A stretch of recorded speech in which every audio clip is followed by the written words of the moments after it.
Bonjour à tous, aujourd'hui je vais vous parler des facettes de Dieu. Car oui, Dieu a plusieurs facettes et il désire nous les montrer, mais il fera découvrir à l'un ce que l'autre n'a pas vu et à l'autre ce que l'un n'aura pas vu. Notre Dieu est parfait en tout lieu, ce que j'ai pu voir de lui est tellement merveilleux. Il est un artiste, les écosystèmes, les natures, le ciel, les océans, tout ce qu'il a créé a été fait avec une telle précision, un tel amour. Tout l'univers est un reflet de sa personnalité. Il est soucieux du plus petit détail. Il reconnaît la force même du plus petit. Il a une intelligence qui dépasse tout ce qu'on peut imaginer. Et il a encore bien plus sur lui que nous ne connaissons pas encore de lui.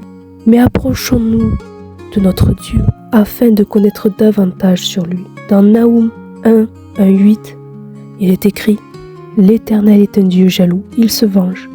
L'Éternel se venge, il est plein de fureur. L'Éternel se venge de ses adversaires. Il garde rancune à ses ennemis. L'Éternel est lent à la colère. Il est grand par sa force, mais il ne laisse pas impuni. L'Éternel marche dans la tempête, dans le tourbillon. Les nuages sont la poussière de ses pieds. Il menace les mers et l'assèche. Il met tous les fleuves à sec. Le Bassan et le Carmel sont flétris. Elle est flétrie, la fleur du Liban.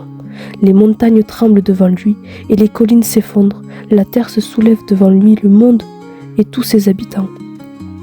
Qui résistera devant son indignation? Qui tiendra contre son ardente colère?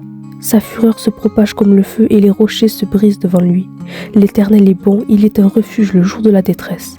Il connaît ceux qui se confient en lui, mais avec des flots qui déborderont, il détruira cet endroit et il poursuivra ses ennemis jusque dans les ténèbres. Dieu est amour et compassion, et il est lent à la colère. Mais n'oubliez pas que Dieu aussi peut se mettre en colère. C'est pourquoi craignez l'Éternel de peur qu'il ne vous frappe de plein fouet. Agissons selon la volonté de notre Père et gardons près de notre cœur les paroles de notre Dieu vivant, afin de ne pas se détourner de ses voies. Dans Nombre 23:19, il est écrit « Dieu n'est pas un homme pour mentir, ni le fils d'un homme pour revenir sur sa décision. Ce qu'il a dit ne le fera-t-il pas? Ce qu'il a déclaré ne l'accomplira-t-il pas ?» Lorsque Dieu déclare quelque chose, il l'accomplit. Ça peut paraître long pour nous, mais pour Dieu, c'est comme un sablier qui s'écoule à grande vitesse. Ces paroles s'accompliront peu importe les circonstances. C'est pourquoi espérez dans votre Dieu, car il est fidèle et juste. Il a été dit aussi qu'il est un Dieu jaloux, car en effet, on ne peut pas servir le monde et Dieu, car il est écrit dans Matthieu 6:24. Personne ne peut servir deux maîtres, car ou il détestera le premier et aimera le second, ou il s'attachera au premier et méprisera le second. Vous ne pouvez pas servir Dieu et l'argent. C'est pourquoi tournons-nous vers Dieu avec une pleine attention, et vous verrez que tout viendra en son temps. Les personnes qui n'auront pas choisi entre les deux seront rejetées. Ce verset nous le confirme. Apocalypse 3:15-16.